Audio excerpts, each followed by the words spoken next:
The last few days in the sports world have been riddled with mistakes. We saw our share in Seattle. Some strange things happened at Lumen Field during Sunday's game against the Giants. Let me preface this by saying we all make mistakes, especially in the live TV business where you can't go back and fix them.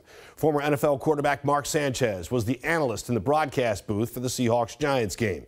Hawks kicker Jason Myers kicked a ball that was deflected before fluttering over the crossbar for a field goal. Sanchez said, "That thing looked like a Chuck Knobloch knuckleball." Later in the broadcast, Sanchez called himself an idiot, realizing Knobloch played second base and wasn't a pitcher.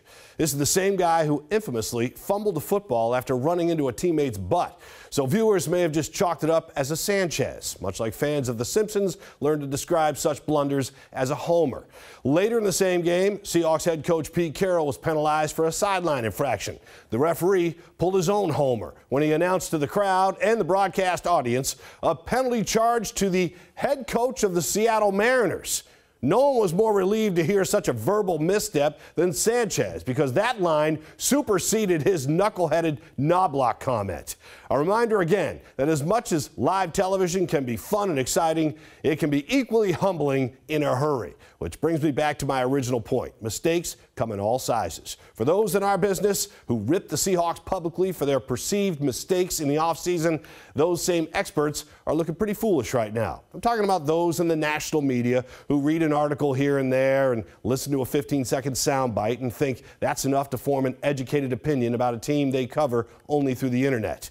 Well, there's one thing about the internet. It's like Father Time. It's undefeated. Someone recently tweeted a montage of all the analysts who absolutely obliterated Pete Carroll, John Schneider, and the entire Seahawks organization for their moves and lack of moves leading into this season. That verbal montage was full of words like pathetic, absolutely horrible, no hope. Those same experts said the Seahawks record would be 2-7 in early November and finish the season with 4 or 5 wins. Wrong and wrong. This is not an indictment of all those people and their opinions. That's how they make a living. But man, at least let the team or the players you're railing actually take the field and have a chance to prove themselves.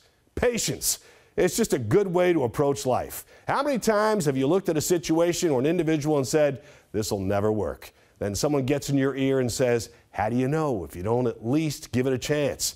Pete Carroll gave his players a chance to prove themselves, even though he himself admitted this week he was surprised how long it took for his defense to figure things out.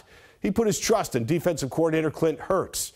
In the meantime, Pete took all the daggers from the media early in the season and stood firm, just like the organization did in the offseason, amid massive criticism over the Russell Wilson trade and the failure to sign a big-name quarterback, opting instead to let backups Geno Smith and Drew Lock battle it out. It's because the team knew something you couldn't get from an internet story or a random soundbite. It's why Pete Carroll is 18th on the all-time list of NFL wins. And it's why even on a Sunday afternoon, when an NFL ref announces to the world he's penalizing the coach of the Seattle Mariners for a sideline infraction, they're only words to Pete. And just like the words he heard about his team all offseason, they mean nothing.